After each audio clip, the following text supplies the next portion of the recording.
Hi, this is Peggy Gray. She's a registered nurse and teacher for Columbia Safety, and I'm going to be asking her a couple questions today about her career as a registered nurse. Hi, Peggy. Hello, how are you? I'm good. It's good to have you. Oh, it's great to be here. Okay, so let's just jump into it. When did you decide to become a registered nurse? And I knew that I was going to be raising my 4 children by myself. I really was looking for something to do that would provide more money to be able to raise them by myself. Okay. So I already was an LPN at that point, Okay. but I decided to go, I heard of a program that would take you part-time, Okay. so I decided to go back to school. Okay, so that was kind of part of your educational path. You started as an LPN and then you decided to go back to school to get your registered nursing degree. Yes. Where did you get your degree at? I got my degree, it was a satellite school of Skagit Valley College over in Mount Vernon, Washington. But it actually had, the classes were held at the Whatcom campus in Bellingham. Okay. So I drive up there every, about 2 or 3 times a week. It did take us, instead of the 1 year to go from an LPN to an RN, it took us 2 years, but it was a slower paced. Right. So right. I You were could only- work, yeah. have my kids, and go to school. And do it all. Mhm. All right, well that's really awesome. So what advice do you have for students who are considering going into nursing?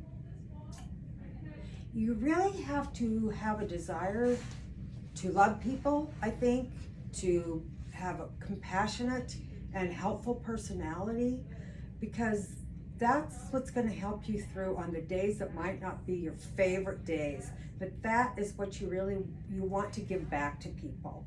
You want to be interested in their care, whatever state they're in, whether they're firstborn, whether they're in midlife, whether they're needing treatments. Yep. So you're compassionate, empathetic with them for Yes. that, or whether they're in the state of dying, Right. because they all need somebody that can help them Yep. along and be supportive of them and their family.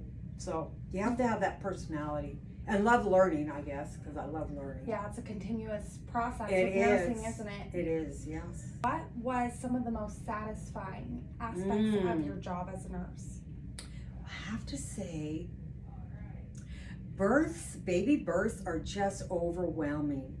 You just end up feeling like a parent when you're watching someone give birth, Yeah. first of all. But I really have to say that sometimes death, the process of seeing someone move from this life, depends on your faith beliefs, etc. Right. But to see somebody transition maybe to another, I don't know what it is, maybe it's a dimension, Yes. maybe it's somewhere else. To see that is also like a birth. It's almost, to me, it feels like a birth of a Yes. child. Seeing somebody Someone- brought in or Yeah, or taken on Yeah. beyond, they're going somewhere else. Absolutely. And your belief system is that they'll be comfortable there, Yeah. that they'll be there forever. So to me, it feels the same. That feels the same. So that's very rewarding. All right, Peggy. Well, thank you so much for your time and your answers. I think there's a lot to be learned from you, and I really appreciate it. Oh, you're welcome. Thank Most you. welcome.